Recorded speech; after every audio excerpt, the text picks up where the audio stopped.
You're listening to True Story, proudly brought to you by Disney+. There's some offensive language in this one, mostly in the place of exasperated sighs. So it gets a little salty, but not too bad. You've been warned. Flat inspections can be uncomfortable. Cheryl? Just a moment. Right, you're not allowed to record me and you're not allowed to take photos. But not normally this uncomfortable. No, Sorry, I am I'm allowed to telling you record you. No, I am you're allowed not. to record you, Cheryl. No, you're not. The police have told me to Well, record they're not. everything. No, they don't know the law. That's Cheryl Scott. She's a landlord, and she really objects to having a phone camera pointed at her while doing an inspection of her property. They do. They're the police. And the guy holding that phone camera, his name is Ollie Wrench, and he's a tenant at Cheryl's flat, a 3-bedroom house in Wellington. The video dates from June this year, and it was the first time Ollie had filmed his own landlord, But you see, Cheryl inspects her flats fairly often. at least once a month. It's not your business what I'm doing, all right? It is actually. It is exactly my business. So over the past 6 months, Ollie's captured quite a few of these videos. And things have got rather tense. Do not do that! I'll slap you if you use Fuck that off! sort of language. Get Don't out of fucking my- touch me! Get out. So how did we get here? Well, it's a story that goes back decades, with lots of twists and turns along the way. A story of how one person has used her power to lord it over those connected to her. It's a tale of interminable phone calls, rogue coat hangers, and a toilet bowl photograph. There are court cases, unpaid bills, and long handwritten letters. And it's a story whose ending has yet to be written.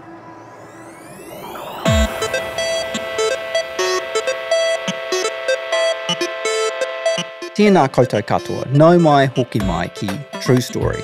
Greetings and welcome back to True Story. Ko Eugene Bingamaho. Ko Adam Duddingaho. Kia ora.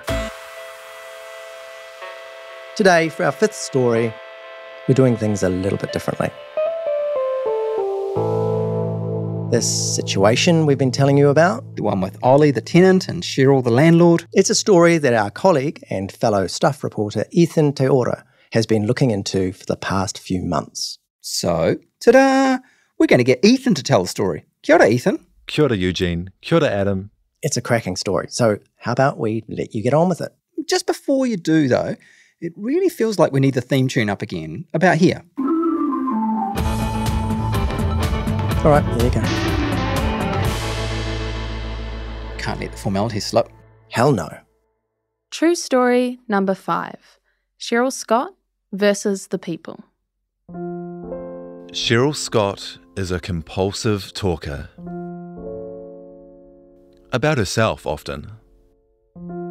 Things you might not necessarily want to know about your landlord. Intimate details about her love life, for example.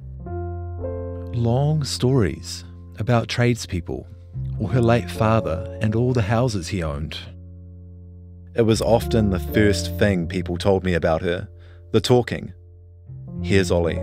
You haven't met Cheryl yet, but if she wants to talk to you, you'll understand exactly what I'm talking about. She talked to people endlessly for hours, and that is her main attribute, is talking. That's scary. We'll come back to him later. Both of them told me that once Cheryl got going, you were stuck. Trying to escape was like trying to resist gravity. A former tenant of hers made this comparison. She's like a, quote, black hole into which time disappears. Here's a specific example. One day, Cheryl got a tenant of hers on the phone to rearrange a flat inspection. It was about 11 a.m, a cloudless weekend day. The guy had just put on a load of washing. More than an hour later, morning had given way to afternoon, and he still couldn't extricate himself from the call. Cheryl just kept on talking. Almost as infamous as her talking, though, is when she doesn't. Maybe she had bombarded you with lengthy handwritten letters or phone call after phone call for weeks, and yes, talked at you for hours, but now she was impossible to contact. There are a couple of ways to contact Cheryl. She's got a landline, but she screens her calls, and if your number comes up and you're the person she's avoiding, then she won't pick up. Call from an unknown number, and she'll hang up. Knock on her front door, and you might get trespassed. If you hadn't already guessed it, Cheryl Scott doesn't use email.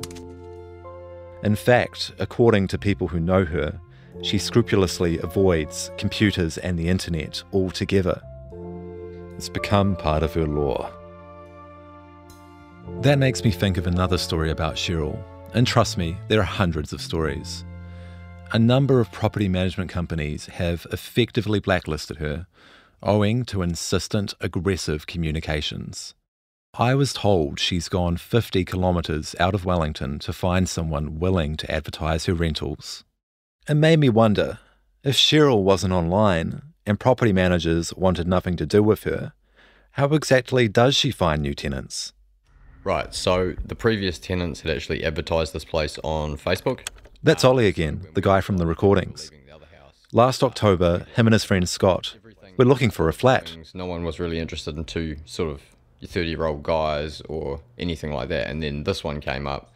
A 3-bedroom flat in Newlands with a view looking down over this beautiful gorge and to Wellington's harbour. $750 a week. Messaged, had everything we were looking for, had a garage, had 3 bedrooms, nice area, price was right. We shot the guy a message and we came and saw the place, and it all seemed to work out. The previous tenant, the guy Ollie shot a message, was ending his lease early. And he didn't give you a heads up about Cheryl, did he? Nah, he didn't. So, thanks, bro. They've since become friendly, Ollie and the guy, even working together on a couple of jobs. They're both tradies. He still didn't warn him, though. In all fairness, like, I probably wouldn't have if I was in his position as well. I remember asking him what the landlord was like, and he just said, oh, nah, she's alright, she's just old. So, thanks, bro. Yeah, he's actually turned into a mate now, so like, we do a bit of work together. Often, when I contacted people about Cheryl, they were surprised. But not necessarily that I'd contacted them. They were shocked that this was still happening, all these years later. They tended to overestimate her age, often by as much as 10 or 15 years. She's 74, by the way. And they would resort to predictable comparisons when describing her. Imagine your grandma, they would say. That's what she looks like. Like a little old grandma. Maybe 5'2" or something, 5'3". She's quite short. There were some inspired comparisons too. Like this one. She looks like your grandma, dressed in your granddad's clothes. Yeah, like, I don't really know how to describe it, really. Like, one guy said she dressed like the main character from Supergran. I didn't get the reference at the time, I had to look it up later. It's a children's TV show from the 1980s, about a grandmother with superpowers. She wears a tweed skirt and blazer, a tartan scarf, and matching Tam O'Shanter hat, which is a bit like a woolen newsboy cap, except with a bobble on the crown. You get the idea. Everyone says Cheryl is retired, she's told them as much, and they assume she lives off the rental income from her properties. On the title for one of those homes dating from the early 1980s, her occupation is listed as real estate agent. As recently as the early 2000s, she ran a dress shop on the main road of Kandala, a well-to-do suburb in northern Wellington, where she also lives.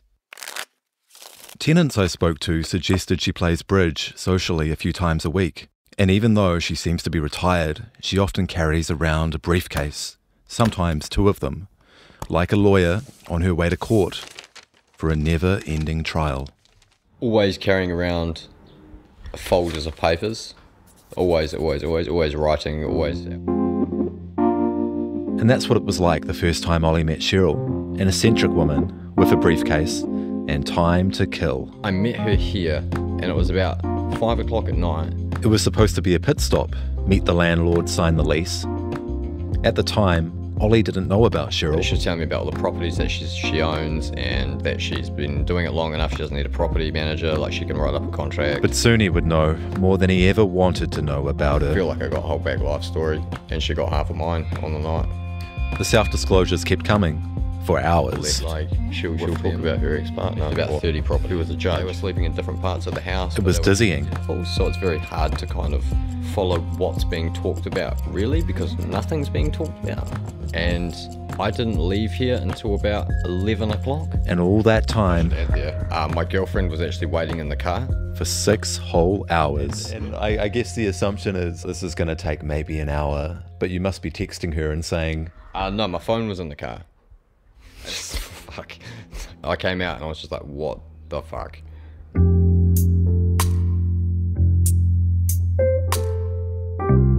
I want to pause briefly here to consider one of the things Ollie mentioned, that Cheryl had sizable interests in property left to her by her father.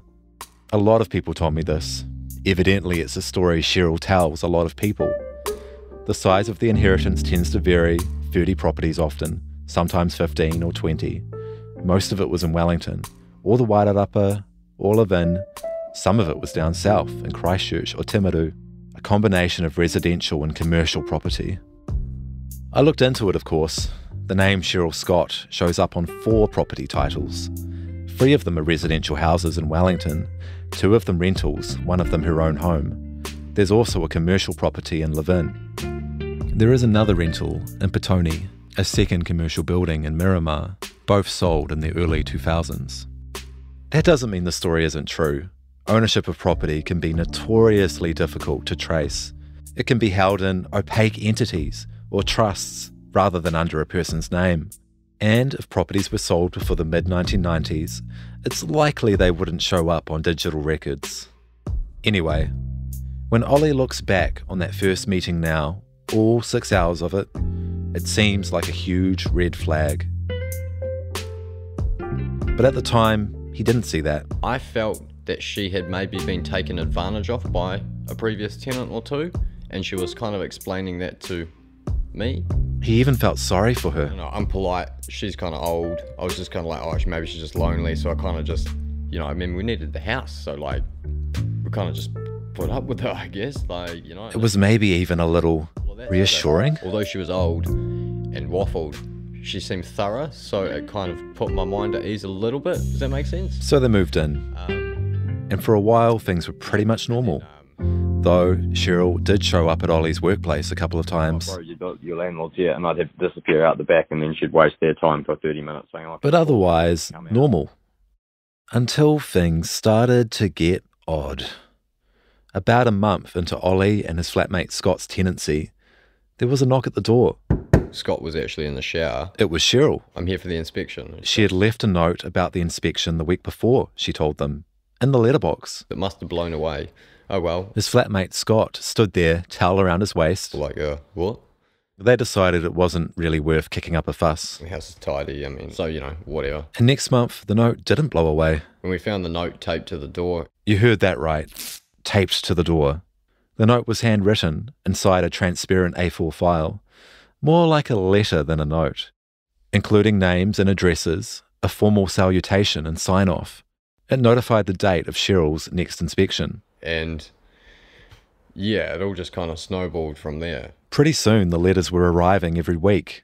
At the height of the one-sided correspondence, Ollie estimates they were getting letters every 4 days.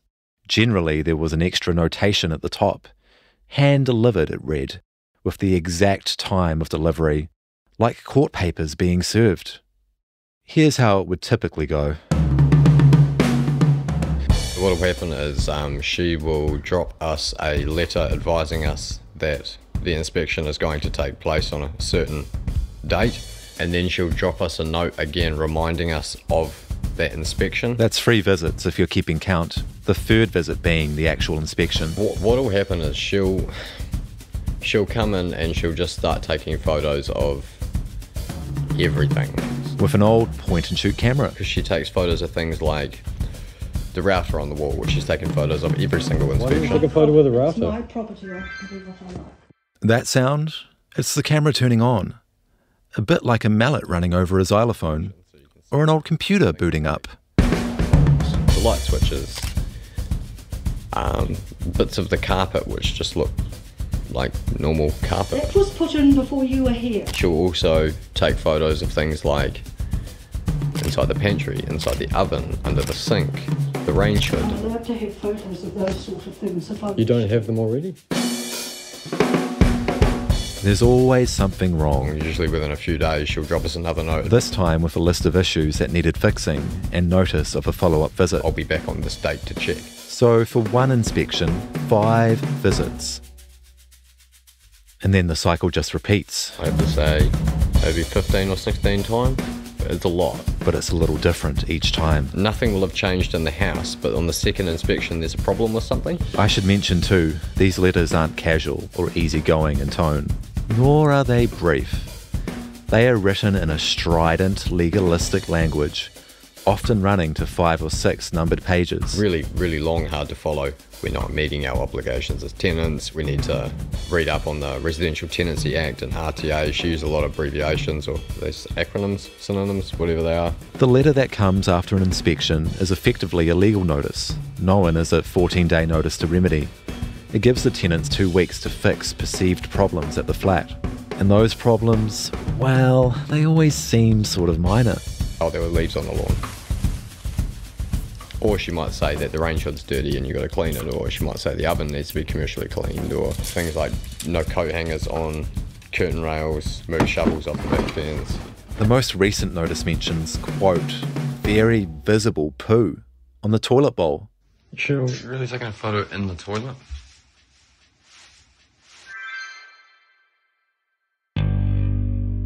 As the months and inspections rolled on, they started to take a toll. I actually started playing on my mental health pretty bad, eh? Like, I was stressed out, like, all the time, like, I was just fuming the whole time.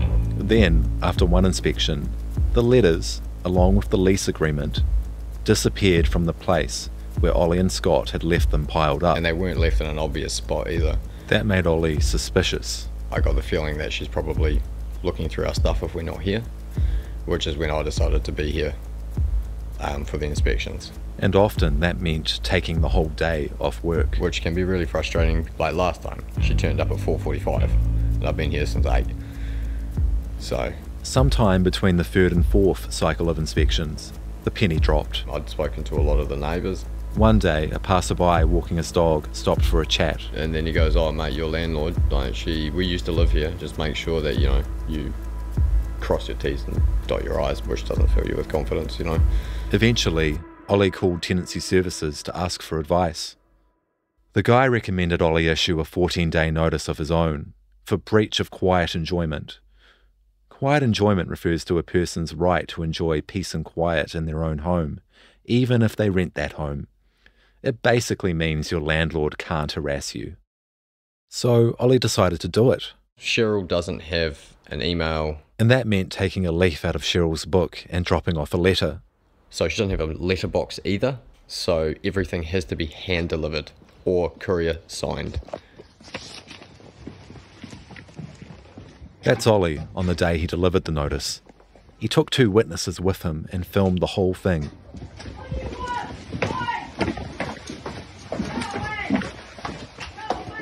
That muffled voice coming from inside the house, it's Cheryl's. Go away, she says. I'm in my dressing gown.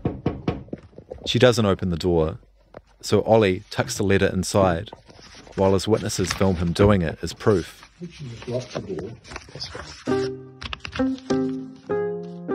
A few weeks ago, I made a visit to Cheryl's house myself. Let's do it.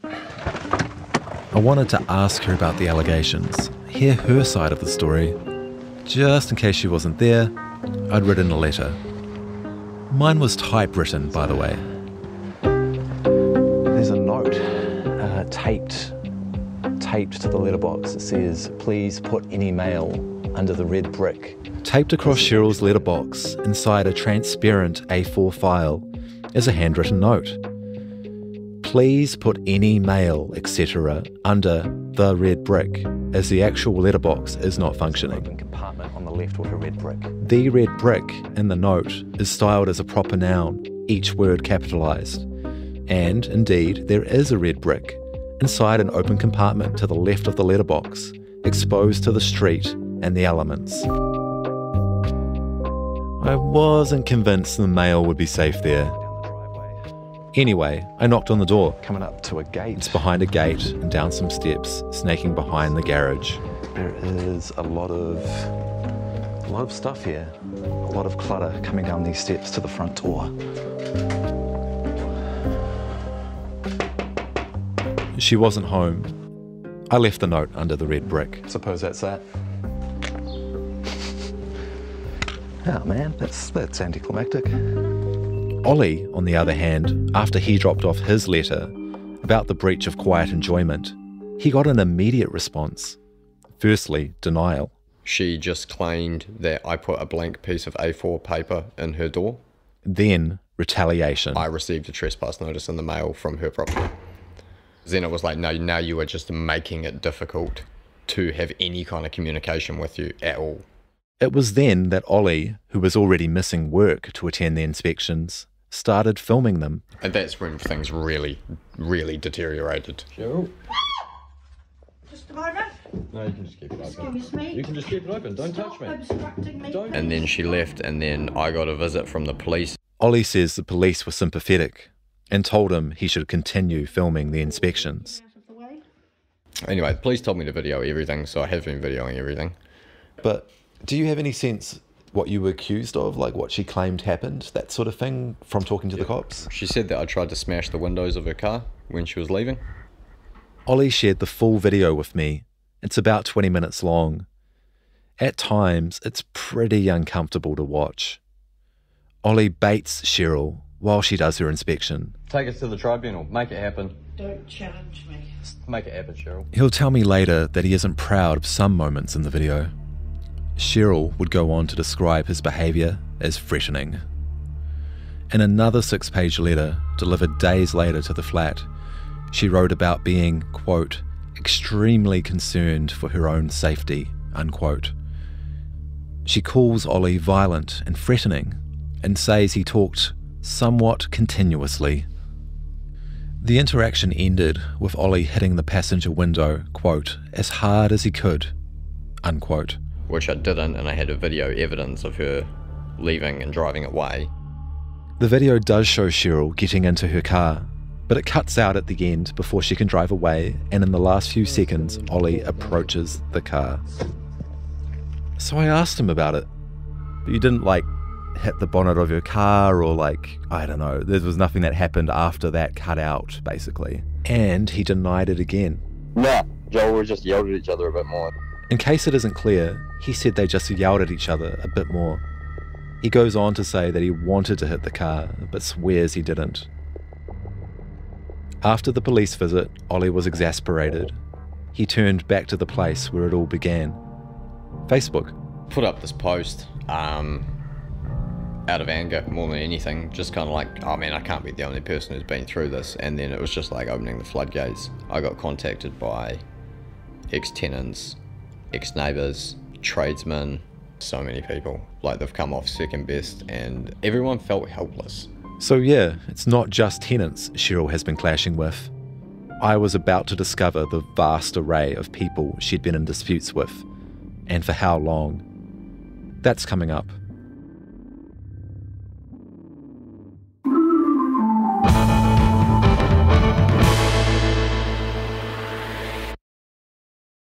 You like a good story, don't you, Eugene? I do. Glad you noticed. You should probably check out Disney Plus. Really?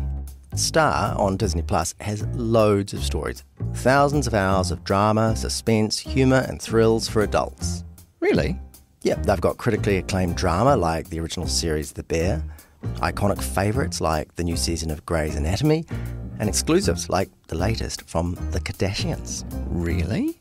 Yes, and with entertainment from Disney, Pixar, Marvel, Star Wars and National Geographic too, there's always something exciting to watch this summer. Really? True story. Join now at disneyplus.co.nz. That's disneyplus.co.nz.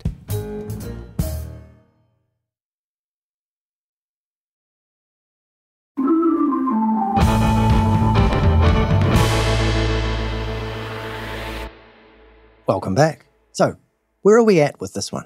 Well, Adam, our staff colleague Ethan Te Ora has been telling us about Ollie and his flatmate Scott, who've been having a hard time at their rental. That's right, Eugene. 10 points for listening closely. And as you probably also know, more specifically, they've had a problem with their landlord. Cheryl Scott! Correct, Cheryl Scott. At first, they just thought she was a bit eccentric, a little lonely, but as time went on, things have got sinister. She's done like how many inspections over the past 12 months? 20? Something like that. And she's accused Ollie and Scott of not meeting their obligations as tenants for things like unraked leaves on the lawn or leaving a coat hanger on a curtain railing. And it turns out they're not the first renters to go through this. Let's get back to Ethan and find out just how deep the rabbit hole goes. Cheryl Scott doesn't use the internet. But that doesn't mean there are no traces of her online. When I Google Cheryl Scott NZ, there are a few warning signs. Go ahead, try it for yourself. When I scroll to the bottom of the page and look under related searches, it seems pretty normal at first. Cheryl Scott Wellington, Cheryl Scott Wellington landlord. But then, tenancy services contact, tenancy tribunal contact. Yeah, ominous. And there's more. The very first search result links through to a PDF, a tenancy tribunal order from March 2017. It's brief, about a page and a half. It doesn't go into the substance of the dispute. The adjudicator sets a new date, asks for evidence to be resubmitted in the meantime. There's this though, quote, "The landlord has filed a cross-application which includes some 148 handwritten pages," unquote. You heard that right, 148 pages of handwritten evidence, submitted by Cheryl. The adjudicator asked her to resubmit no more than, quote, 10 typewritten single-sided pages, unquote.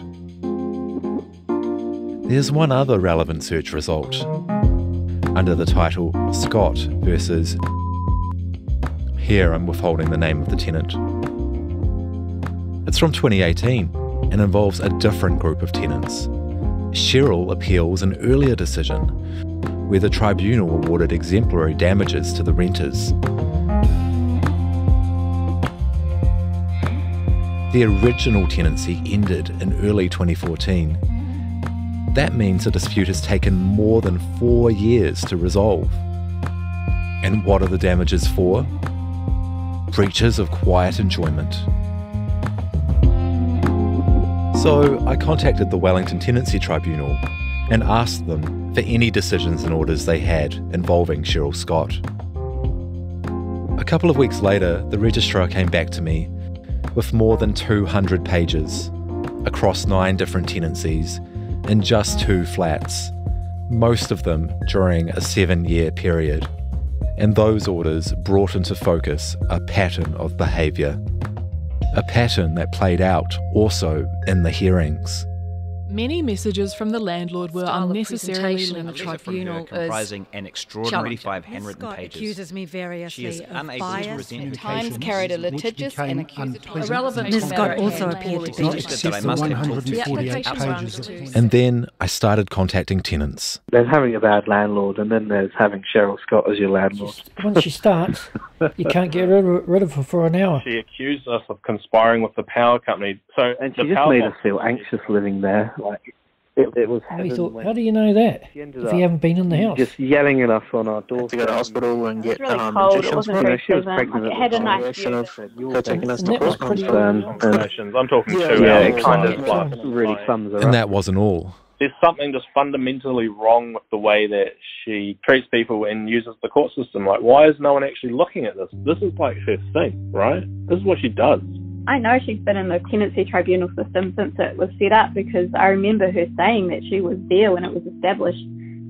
She was saying to the judge or the registrar that she'd been attending since its inception in 1986, I think it was.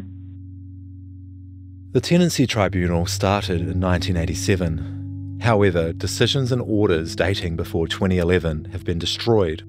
There are references in the existing paperwork I do have to several cases involving Cheryl from the 2000s, but it's impossible to know just how many tenants there might be. But it isn't just tenants who've had run-ins with Cheryl. Ollie mentioned that Cheryl perhaps owed you some money for some work on the house. Yes, yep. No, that's true. Along with many other people that she owes money. It's 2 years next month we've spent trying to recover $12,000 for the work we did on Ollie's rental. Gary Ledbury is a builder in Wellington, owner of the small namesake operation Led Builders Limited. He was first approached by Cheryl back in 2020, just after the first COVID lockdown. You sort of felt sorry for her because, COVID had been around, it had come through, it had delayed her renovation on a rental property. She waffled on for quite a while on the phone. Sound familiar? Hey, we can help you out, we're looking for a fill-in job. Cheryl wanted someone to finish a bathroom renovation that had stalled after the lockdown. It was a small job, less than $30,000. Though it kept on expanding. The job grew after about the third week of us being there to replace. Cheryl wanted high-end materials, expensive finishings. It was just after lockdown, so times were tough. Finances were not good. So. Gary insisted on being paid a deposit up front, about $11,500. There was a little bit of negativity against that. But she paid the deposit. And so they started the work. Gary didn't need to be on site a whole lot himself. Maybe 4 days out of the 8 weeks. He worked with a lot of subcontractors. Painters, plasterers, electrician, plumber. Pretty soon, he started hearing stories from the guys. She annoyed people. They told him Cheryl would turn up to the house every day. And she wasn't just a passive observer. She talked to people endlessly for hours, and that is her main attribute, is talking. It wasn't just visits. There were phone calls. Lots of them. I didn't need to ring her because she rang me every day, probably a minimum of 50 times, and this would be every day, either on the phone or on site. The phone calls got kind of weird and personal. I know where she lived, every person that's been through her house and given her issues. He started to impose a time limit. So, Cheryl, you have 5 minutes to tell me what's going on because I need to go. But a few weeks into the job, Cheryl paid a second deposit. And so things seemed like they would be fine. We've already started the job, so we're committed. You've got to carry on. The job took about 8 weeks in total, a bit longer than expected. The weather was miserable, so the paint took longer to dry, that sort of thing. When the work was done, Gary sent through his invoice. There was about $11,000 remaining on the bill at that stage. And I submitted my bill to her, which you have to hand deliver because she has no email, no cell phone. And then silence. I rang her, no answer to the phone, left a message saying, is there a problem? No response, rang the next day. But he didn't hear back, and he didn't get paid. I went down to the house the first time, knocked on the door. No answer. My tone changed because I was now frustrated. Someone that rang you 40 times would not answer the phone. He visited the house again, except this time he wasn't the only caller. There was another tradesman at the door, a roofer. And he was banging on the door at 7:30 in the morning looking for money. Gary doesn't remember the guy's name, but I tracked him down. Oh, hi there. This is Ethan Te Ora. I'm a reporter at the Dominion Post. How are you? Yeah, good, thanks. Good. There was two of them, actually. Yeah, mate, go on. I just got my business partner here and I've got you on speaker. Does the name Cheryl Scott ring any bells? No, yeah, so Cheryl Scott, there's heaps of people she's ripped off, mate, and we're one of them. That's Wilson. We've got handwritten letters from her, with 50 pages of handwritten letters. They're in my bin in my office now. And that's Nick. Wilson McKay and Nick Brenner are the co-directors of Wellington Long Run Roofing. Cheryl approached them on the street. I don't have a computer, and so you kind of feel sorry for these guys sometimes. Anyone else getting deja vu? Okay, maybe she's just wanting to get some work done and people are really busy. Suffice it to say, the same thing that happened with Gary happened with Nick and Wilson. The job was smaller, so the debt is smaller, about $2,500. But the pattern of behaviour is the same. Eventually, they decided to take her to the disputes tribunal. You need the money to operate. It's not like we've got huge fucking cash reserves, Then Cheryl counterclaimed for $4,500. That counterclaim is long and difficult to unpick, but essentially Cheryl believed Long Run Roofing had breached the Fair Trading Act. In various ways too, about 8 of them, including an unreasonable quote and unreasonable delays. So not only does she not want to pay us, she wants us to pay her $4,500. Gary, the builder, who says he's owed $11,000, decided to take her to the disputes tribunal as well. She beat me by 2 days. Except she got in first. The fight began for 26 months, basically. She will never pay you unless you fight tooth and nail. And being in a courtroom with Cheryl Scott can be an interesting experience. Here's Gary talking about the first moments of the original hearing he attended with her. And we went inside and sat down. There happened to be a security guard in the room as well. As Gary remembers it, Cheryl asked for the security guard to be placed between him and her. Then the adjudicator responded, "Miss Scott, the security guard is not here for you, he's here for me." Cheryl had threatened the adjudicator at a previous hearing, Gary says. So every time that she is there, a security guard has to be present. Wilson and Nick, the roofers, have stories as well. She got herself so wound up. She was jumping and screaming and yelling and shaking her hands. It's like she's like a firecracker about to explode, you know? That's Wilson. Yeah. She froths at the mouth, and that's Nick. Incredible. You can see her eyeballs almost shaking. And there were other bizarre stories. According to Alan, who we'll hear more from soon, Cheryl insisted he leave during recess because she wasn't accustomed to eating meals with someone else in the room.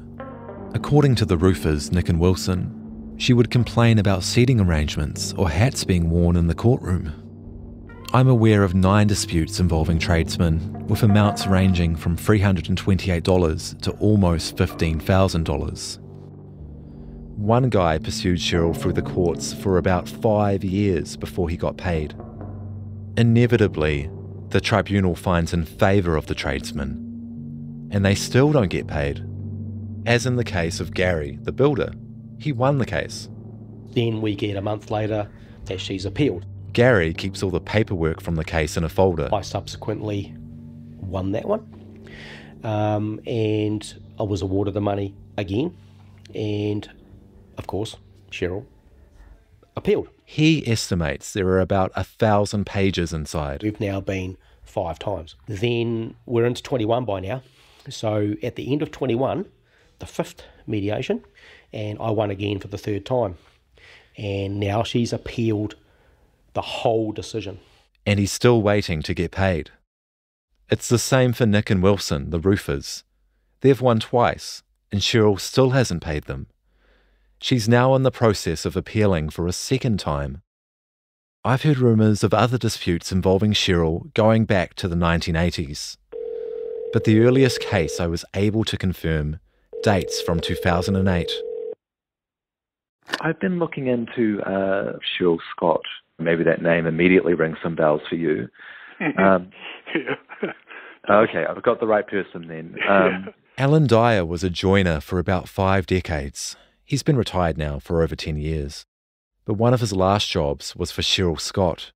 Alan didn't want to talk about the case on the record. I don't want to be involved with any litigation with her ever again in my life. I won't go into all the details. And I haven't got a lot of life left. Except to say that he won, and the dispute followed a similar pattern to others. But then, years after the dispute, Alan put together some odd coincidences. He had had run-ins with the Scott family, he realised, going back some 60 years. He told me about them as a kind of rambling origin story. Cheryl Scott learning to be a landlord at her father's knee. Alan was tramping in the Orongorongo Valley sometime in the 1950s. That's when I first met Jack Scott, Cheryl's father. It was a blisteringly cold night, and he sought shelter. And the huts were numbered, and it was number 1 hut. This detail sticks in his mind because he realised his friend was embroiled in a long dispute with the owner of the hut and their host for the night. This guy called Jack Scott. He even drank whiskey with Jack. I can't stand whiskey. And who should be there? Cheryl. And there was this girl standing there by the fireplace, and she just stood there and she just stared. She was just staring at us.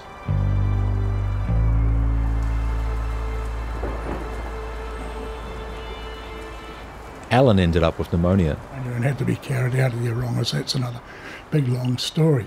Years later, he would do some work for Jack Scott, installing the garage door on the house where Cheryl lives today. Another strange coincidence. And she used to prattle on all the time that she learnt her business acumen by standing in her father's office listening. So, have you ever met Cheryl Scott? I haven't yet. Of course, it wasn't through lack of trying. There was that letter I told you about earlier. I followed up with a second knock on the door and another letter a few weeks later. Cheryl hasn't written back to either of them, but before the letters, I tried her on the phone. You haven't met Cheryl yet, but if she wants to talk to you, you'll understand exactly what I'm talking about.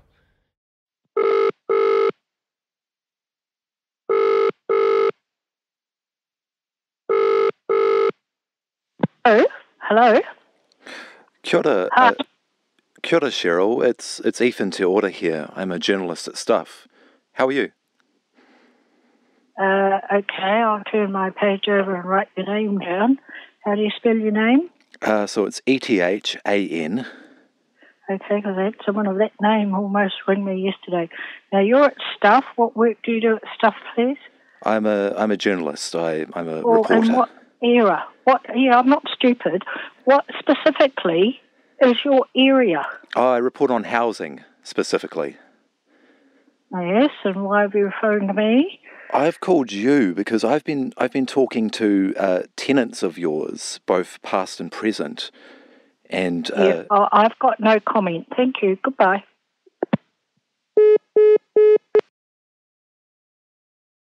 Just as we were wrapping up this episode, a package arrived at the newsroom, addressed to me from Cheryl Scott.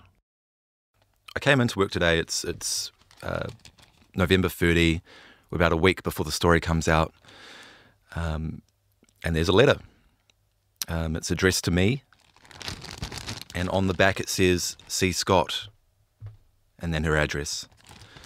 So let's open it and find out what's in here. So what this is it's addressed to me, Ethan Te Ora, Stuff journalist, a trespass notice. If Cheryl wants to talk to you, you'll know. That's what Ollie told me. But Cheryl did not want to talk to me, and there was still a lot I didn't know. Everyone else had a theory about Cheryl. Maybe she was isolated, lonely, and not knowing what to do about it, just ended up pushing people further away. A lot of them felt sorry for her, no matter what she'd put them through. Really taking a photo in the toilet? They're taking us to court non-stop. I'll take as long as I bloody want. Under the red brick. Cheryl's probably not the worst landlord ever. Cheryl's certainly not the only landlord to overstep when it comes to property inspections. There are worse offenders with longer rap sheets and more egregious charges. But even then, it's impossible to know. And that's sort of the point. Your landlord can know almost everything about you. Your age, credit history and criminal history, what you do for work. Meanwhile, you're likely to know next to nothing about them. There's no way to be sure just how many properties a landlord owns. No way to assess their track record as a landlord or any claims against them at the tenancy tribunal beyond the last 3 years. There's an elegant solution to all of this, of course. A landlord register. A public register of property ownership, one that sees through opaque company structures and trusts. Such ideas, though, right now, they don't really help those currently in dispute with Cheryl. People like Gary the builder. After 26 months, he got his money, at a price. He'd started bankruptcy proceedings against Cheryl, wanting the fact that she hadn't paid him to be publicly notified. There was an initial hearing, which was adjourned, and then, a few days before the new date, the 11 grand showed up in his account. But I'm still about $6,000 down the hole, going through the lawyer process. The last time we spoke, Gary passed on some courthouse news. A registrar let him know that Cheryl Scott recently acquired a smartphone. He sounded incredulous when he told me this, like something fundamental to the reality he knew had shifted. He's still weighing up further legal action to recover costs. As for Ollie and Scott, Cheryl signed off a recent letter to them with a warning. This will serve as evidence, she wrote, of the current situation. They are still living in Cheryl's flat, though sometimes, Ollie says, it doesn't feel like living. She wants the rental income from the house without someone actually living in it. One final word. I wasn't the only person to get mail from Cheryl as we were wrapping up this episode. There was one more letter for Ollie too. Cheryl's offered to renew the lease. Despite the trespass order and the call to the police and the numerous alleged breaches of the RTA, she is putting the rent up by $45 a week. Ollie doesn't plan to stay.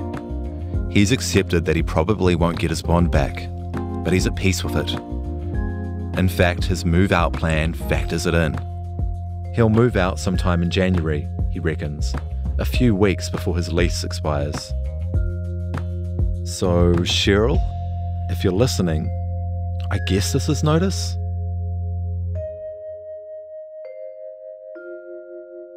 So, have you got any more true stories up your sleeve? I mean, it would be fantastic to do some actual academic research on ball sacks versus poo over time. It's important research, it needs doing, but it won't be me. That's next time for our last story of this season. True Story is hosted by Eugene Bingham and me, Adam Dudding. A huge and special thanks to this week's writer and presenter, Ethan Te Ora. Tēnā koe e hoa, tau ke koe. Our producer is Jen Black. Our executive producer is Chris Reid. Editing and mixing by Connor Scott. Music by Audio Network, Blue Dot Sessions and Connor Scott. Graphics by Catherine George. Thanks also to Daniel Fraser, Laura Heathcote, Nadia Tolich, Janine Fennick, Joanna Norris and Mark No comment. Stevens. If you have a true story or want to get in touch with us, it's super easy. Send us an email, truestory@stuff.co.nz. Ka kite anō. You've been listening to True Story, proudly brought to you by Disney+.